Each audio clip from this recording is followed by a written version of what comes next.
What is actually happening with LeBron James and the Los Angeles Lakers? Is there a real chance that LeBron leaves LA after next season, possibly in the near future? Or is the media fooling us with fake drama just to have something to talk about this summer? The answer is going to have a lot more impact on the NBA than we currently realize. On June 29th of this summer, a firestorm was started. Shams reported that LeBron was picking up his player option and added in Rich Paul's comments that LeBron knows the Lakers are building for the future, but he values a realistic chance of winning it all. This has led to tremendous speculation that LeBron James wants out of the Lakers, but here is a real question. If LeBron wanted out, why wouldn't he just do the easiest thing possible and demand a trade? The Lakers would be forced to move him, and reportedly, 4 teams are interested in him: the Mavericks, the Warriors, the Cavaliers, and the Clippers. But LeBron hasn't said he actually wants out. And also, what team is going to gut their future for a 40-year-old LeBron who is making $52.6 million that you need to match in a trade? One more thought: if LeBron did not want to be on the Lakers, he could have just declined his player option, which means the answer to this goes deeper. It goes beyond LeBron's own individual wants, but more importantly, the impact on the entire NBA surrounding this LeBron James news could be massive. Why? If LeBron wanted desperately to win on the Lakers or anywhere, he could have taken a pay cut so that the front office had more money to work with. I'm not here to pocket watch. That is Bron's decision. That is Bron's money. But at any time, he could just openly say he is committed to the Lakers for the rest of this season at least.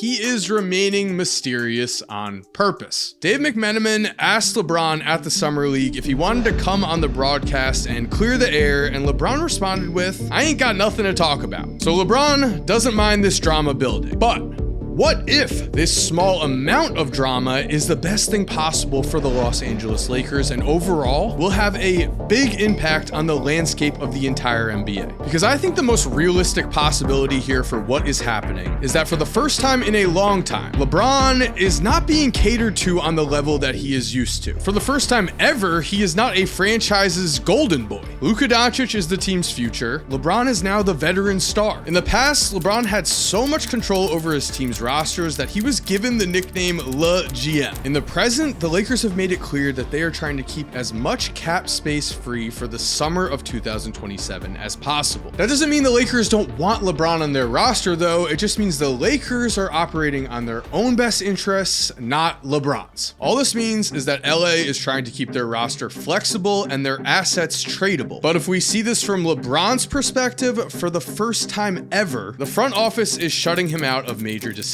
and I just don't think LeBron likes it. I think the mysterious facade that he has going on right now is just him being angry at his lack of roster construction control. But to me, there's no question that the Lakers are doing the right move here. If LeBron wants in for the ride, then that works. They are going to try their best to compete for a championship with this roster. If LeBron is more than just upset at this and is secretly trying to get traded, then we have 2 questions. 1, what happens to Bronny? I'm being so serious. What happens to Bronny if LeBron ends up leaving the Lakers? But also 2, could LeBron leaving the Lakers end up being a net positive for them? Could it lead to the Lakers' next dynasty type team? We need to remember, but also I don't think we ever forget, that the Los Angeles Lakers are the premier franchise in the NBA. David Stern once joked that his dream matchup for the NBA Finals was Lakers versus Lakers because, as we know, they are that much of a draw. There's a reason why so many conspiracy theories popped up about the Mavericks trading Luka Doncic to LA, because many believe this was a way for the NBA to get one of its top stars, Luka, in its top market, Los Angeles, on its top team, the Lakers. We saw what happened when the Lakers gave Kobe Bryant a final big contract to end his career, as after tearing his Achilles, Kobe signed a 2-year extension that was a bit of a discount, but didn't give LA enough cap space to bring in a new star. This was a nice gesture for Kobe, only the Lakers missed the playoffs from 2014 to 2019 due in part to this contract. And so the new owners have decided they don't want to gut their roster to trade for a bunch of older vets to possibly compete for a championship in the next season or 2. That would be ideal in LeBron's world, but the Lakers are going to continue to play basketball after LeBron retires. It's very reasonable that the new owners want to prepare for that, and they don't want to trade Bron for a package of garbage. The trade rumors that are popping up are fun, but the actual hypothetical trade packages being produced look like this. In a hypothetical trade for the Mavs, Los Angeles receives Klay Thompson, PJ Washington, Kyle Anderson, Daniel Gafford, Najee Marshall, and a 2029 first-round pick. The Jazz receive Jared Vanderbilt and 2 second-round picks, both from the Mavericks, for helping facilitate the deal. At the end of the day, LeBron's contract combined with his age makes it nearly impossible for the Lakers to get a good trade offer for him. So instead of thinking about LeBron, the Lakers are thinking, after LeBron, who can we pair with Luka to create a new superstar duo? But they're doing this in a way where they still remain championship contenders in the process, which I think is showing a lot of respect for LeBron, and I don't understand quite fully why he's acting like this. It's not like LA is blowing it up and doing a complete rebuild. I do know that a lot of people have written off the Lakers. A lot of people don't believe in this current team. Only I think we should all remember that when the 2025 playoffs began, the Lakers had the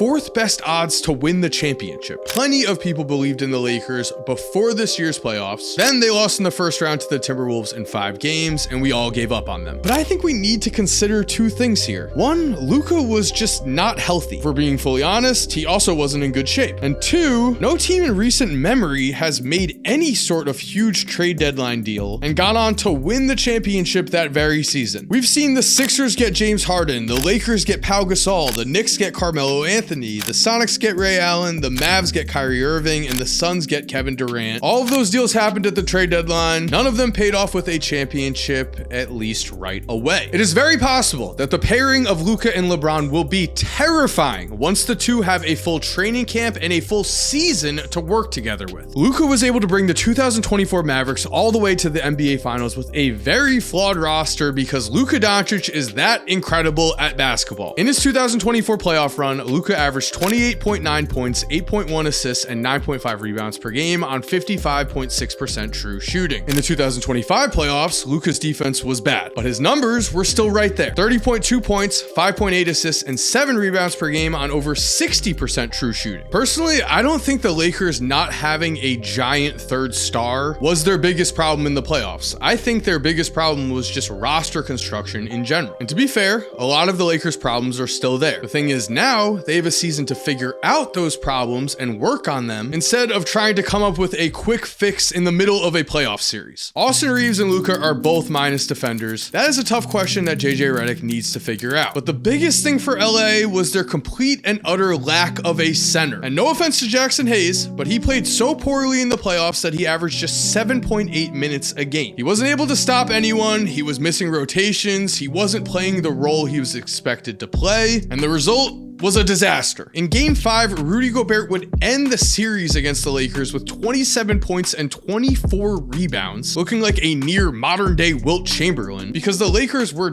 desperately lacking size. And I also understand that DeAndre Ayton is not perfect, especially on defense. But against the Timberwolves, Luka Doncic was clearly missing a lob threat that he has grown so used to throwing easy alley-oops to. Let's remember that DeAndre Ayton was also a key piece on a team that was very, very close to winning the NBA Finals. In the 2021 playoffs, the year the Suns lost in the finals, DeAndre averaged 15.8 points and 11.8 rebounds per game on 65.8% shooting in 22 playoff games. He is very much a potential difference maker on the Lakers, and since joining the Lakers, DeAndre has been in a state of perpetual happiness. He has made it clear all he wants to do is play on a contender again. So do I think the Lakers are title favorites? No. Do I think they are still in the mix?